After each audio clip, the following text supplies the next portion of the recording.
आता पाहूयात, हिंदू समाजाची सेवा करणे ही आमची जबाबदारी असून मला फक्त हिंदूंनीच मतदान केलं असं वक्तव्य मंत्री नितेश राणे यांनी केलं। सरकार हिंदुत्ववादी आहे, त्यामुळे माझ्या हिंदू बांधवांकडे कोणी वाकड्या नजरेने पाहत असेल तर त्याचा बंदोबस्त केल्याशिवाय राहणार नाही असा इशाराही नितेश राणेंनी दिला। प्रशासनाचा बॉस मीच आहे, मला मॅनेज करणे एवढी क्षमता कोणाची नाही असंही नितेश राणे म्हणाले।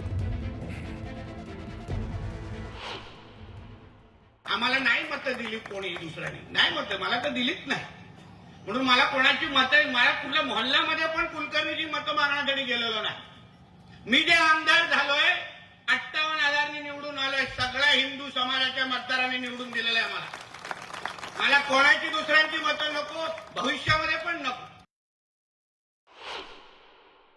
त्याला मला वाटतं योगी व्हायचं आहे महाराष्ट्रात, आणि महाराष्ट्रातला योगी होण्यासाठी ज्या गोष्टी घडतच नाही त्या गोष्टीवर तो बोलत असतो। त्यामुळे नितेश राणेंच्या अशा वक्तव्याला फार काही महत्त्व देण्याची गरज वाटत नाही। आता पाहूया, शिवजयंतीच्या मिरवणुकीत गँगस्टर लॉरेन्स बिश्नोईचे पोस्टर झळकवण्यात आले। छत्रपती संभाजीनगर आणि अहिल्यानगरमध्ये हा धक्कादायक प्रकार जो आहे तो घडला आणि या मुद्द्यावरनं जोरदार राजकारण सुरू झालंय।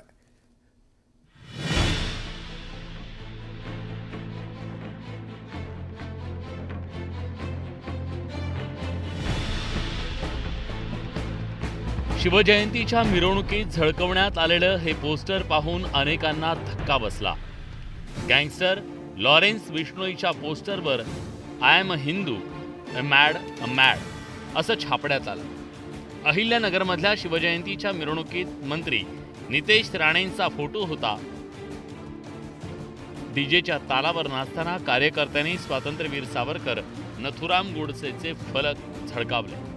अर्थात त्यावर कुणाचा आक्षेपही नव्हता, मात्र ज्याच्यावर अनेक गुन्हे आहेत, बाबा सिद्दीकींच्या हत्येत ज्याचं नाव घेतलं जातं त्या लॉरेन्स बिश्नोईचे पोस्टर अहिल्यानगर नव्हे तर छत्रपती संभाजीनगरमध्ये सुद्धा झळकवण्यात आले। त्यामुळे गुंडांचं उदात्तीकरण कशासाठी असा प्रश्न उपस्थित करण्यात येतोय।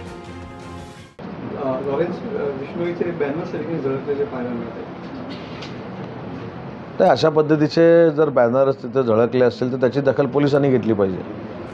तुरुंगात असलेला गँगस्टर लॉरेन्स बिश्नोईचे पोस्टर झळकवणं म्हणजे आपल्या समाजातल्या तरुणाईची अधोगती असल्याचं लक्षण आहे। त्यामुळे आपण नेमका कुणाचा आदर्श घेत आहोत याचं भान हरपत चाललंय का, हा सवाल आहे। Bureau report, news 18 Lokmat.